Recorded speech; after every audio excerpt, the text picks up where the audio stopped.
You might have wondered, you might have seen it on Twitter, a 69-minute timer in Pokémon Sword and Shield, and that actually is in-game?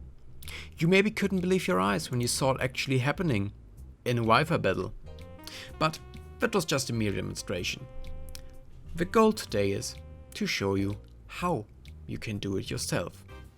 There are some prerequisites, however, and I'm briefly just going to talk about them. I'm not going to go into detail about them because as I know, these things, if I try to explain them, get very old, very fast, and might not work. So I'm going to focus today on the method, on how to do it, because that might be probably very, very time independent and might work maybe forever. So let's see. So what do you need to apply this method? However, just to share the rules, not to accept the rules, you need to have a hacked Nintendo Switch. And there's a great guide on how to do that, which is linked into the description. You can click through it and get to it if you can hack your Switch and if you want to do that. Be in mind that that's not an easy decision and everyone has to do it on their own because there is that big possibility on getting your Nintendo Switch banned if you're not doing it correctly. So just keep that in mind. That is just a prerequisite. Then furthermore, you need to have something called Noexes, I would maybe call it. It might also be Noexes, but I find the term Noexes pretty much better. So I'm just going to call it Noexes from now on. And Noexes, which is the remote debugger and the server and the client, which is necessary to edit the value for the tournament, which we're going to do and use later. There's the tutorial posted by Biggles, shoutouts to him for that, where he explains how do you install that after you have a hacked Switch and what to do with it. So I would just recommend to do that. Furthermore, if you want to share these rules, so if you create a local tournament, what can you do with that? You can share these rules using something called Lan-Play. And in the description I put 2 tutorials. First up, it's a German write-up, which probably for the English viewers is not so good to read up upon.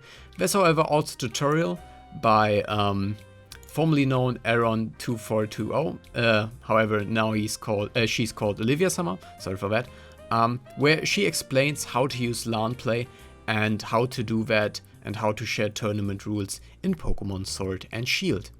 And that's basically the prerequisites you need. They are all linked in the description, so you can find them. If you really want to do that, just pause it and then just come back if you have these, or just see what is necessary here and then maybe figure out if it's worth it or not. Yeah, so that's basically all the prerequisites. So I guess we just start, I would assume. So what did I do?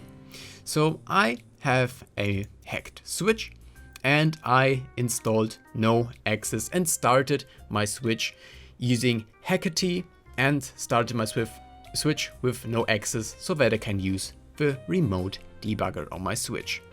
So let's just look into my Nintendo Switch. We have it open right now, Pokemon is running, and what exactly do I want to do? For now, I actually want to check my settings because to actually connect to my Switch, and that's a bit of a setup step in Noexes, I have to actually check my internet connection. So let's just go there. The settings here are in German, but keep in mind that the place they are in is actually the same. So if we just change the settings and go down, we see, okay, I have it still in Lan-Play settings, so that I have these 1013, whatever, that's I guess my IP I set there. These have to be done automatically. These have to be set automatically, otherwise, at least from my experience, you can't connect the debugger. This is also why I'm mentioning this, because otherwise you might get an error, and that probably will occur very frequently, at least for people who use Lan-Play. So just set that to automatically for now. Keep that manual, especially since that is the Emonan partition. So just keep in mind, or MUMMC I think is the correct term, keep in mind that you probably just still don't want to talk to Nintendo servers. So just keep that in mind, set that to automatic, save that, and then that's fine. So what do we want to do? We first want to connect to Lan-Play, so we go to settings and just connect to Lan-Play using L, R, up, and just pressing that button. So Lan-Play is started, which is also, you can see that also in the Lan-Play tutorial, but I just want to show you that you should do that already. And we just want to go to the VS screen. What can we find there? On the right we can go to local tournament and go to the second part, which is create the tournament. For now I already have one. If you have one, I guess you can remove one, but you see already that's one which has 69 minutes, so let's just remove that and create a complete new tournament with new fighting rules. Schema, that's again German. We want to have a third option, and that's, I guess, like the Zeitbegrenzung. So I guess that's now the time limit which we want to have. I would recommend you to just go down and select the one with your time 7 minutes and the whole time, yeah, basically infinite. That's the thing we need right now. Okay, what do we do now? Let's switch back to our computer. Because for now we need to open up that Noexes. If you don't have it open right now, just please open that. You find the instruction how to do that in the tutorial. Just one quick thing I want to say to you. Just be very, very careful. That tool can provide very, very large amounts of data to your system, and you should keep in mind where you open that, and maybe also delete the temporary folder. That's something I saw when I used that. I suddenly had very, very small space on my machine left, and I had to delete that so that I get free space again on my machine. So what do we have to do here in this view? Down below we can add the IP address. You can also connect to USB, but for me I'm using the network. So I put my IP address already there. You can get that from your internet connection. So if you go back to your network settings, you will be able to find your IP there. So I'm going to connect to my switch now, and I'm connected. That's great. So that debugger is working. So what I want to do now is click on refresh PIDs and see all the processes running on my switch. I go down to the last one, which is Pokémon Sword, which is currently running, select that and attach to process. Now I'm attached to Pokémon Sword and Shield, and you can see actually that it's actually frozen on my Nintendo Switch. So if I go now to this debugger, what do I want to do? Okay, I have selected 7 as a timer, so I can go here to search and have this whole view. I can actually put in here a search, in the value here, a 7, and click on search. And what is now happening? I search the whole, I think, memory of the application for values which are set to 7, like my timer I want to have. And that might be a lot of values, but I think that might be a good idea. So that actually takes a while. You see here the estimated amount of time, and I'm just going to briefly pause. I just want to say that is the step which takes the longest. So let's just wait. I'm just going to pause until it's done, and then I will continue when it's finished. Now it has received all the data and is actually searching through it. From my understanding, it searches now through and searches for the value 7 and all the data it has collected. And if that is now done, on the right side we will see all addresses which have a 7 stored in it. However, that are a lot of results, 80,000. So I think that's maybe a little too much. The game also should have been resumed, so I would assume we probably should make another change. So let's just switch back, and now from 7 let's just go to 5. And what we now can do is just change the value to 5 and start the search again. And what we are now doing, and that's also much shorter, is looking at these addresses which had 7 in them and are now looking, do they have now a 5 in them? And if they have now a 5 in them, we know that that might be the value where that time constraint is stored. I'm still going to pause, but that's much faster. Actually, the first calculation took like 6 to 7 minutes, so just keep that in mind that that might take a while, and that is much faster. You see the estimated time is jumping around, but it's also very much faster, and just going to pause until it's done. Okay, that is now done, and we see we found 2 addresses actually which have that value. One is the one we want, one is probably some kind of random address which just happens to have that value, but that is totally fine.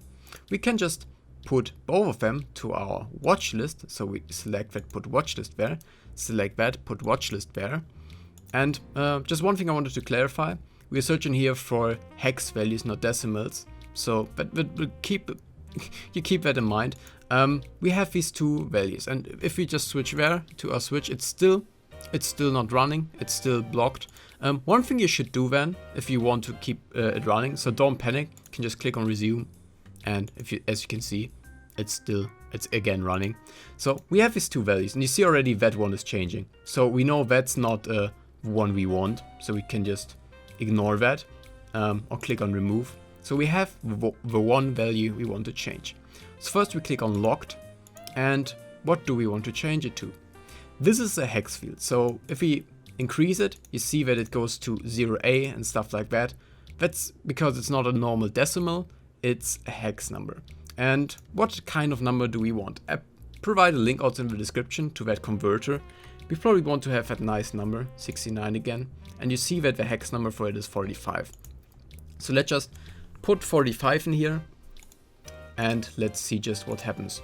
That should be the change value, and that's done. So let's just first of all click on auto resume, because that might the game might be paused because it's trying to update the value all the time. Just click on auto resume and click on the transition. And let's try to maybe put in some I don't know, some kind of name. Let's just put in test or whatever. The name doesn't really matter here, but I just want to put in a name. And you see already that we changed the timer to 69, and that's basically what you need to do. There's nothing else. You can just put in the custom rule set.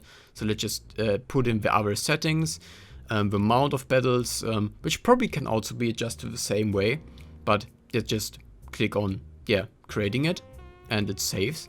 And if we look back at the tournament and check it, we have now a tournament which has 69 minutes, and that's all you need to do. Really, that's all you need to do. It's very, very, very simple. And now if you want to play with someone, you can just share the rules. So for example, just click on sharing it, and then just share it over Lan-Play the usual way. Of course, it's all in German, so it might be a bit confusing, but you can just share it with people over Lan-Play, and they even don't need to have a modded switch. They can just have a regular switch connected to Lan-Play and can connect and accept this rule set. And that's what's so beautiful about this solution. Pretty much you need one person who has a modded switch and who can provide this rule set. Then anyone can actually join and you can battle with them. Is it a lot to set up? Yes, it is. But that's sadly the whole point of the timer problem in Pokémon Sword and Shield. However, I just wanted to say that this is also just a very hacky solution, actually manipulating the value addresses and setting it to the value you want. I'm happy that it's working, so I was very glad when I found out that this solution works, but there are multiple ways to mod your game. So there are ROMFS mods, there are XFS mods, so I would assume that this is of course one way to do it. But I think there are probably better ways to do it that might probably not involve such a debugger and might just give you a custom rule set from the start. And one idea I also want to spark, there are these trading bots which can automatically send you Pokemon you want to have and automatically gen that. So what about bots which automatically create a tournament you want and let you join that so that you can play automatically over Lan-Play, of course, with anyone you want, with a custom rule set you want.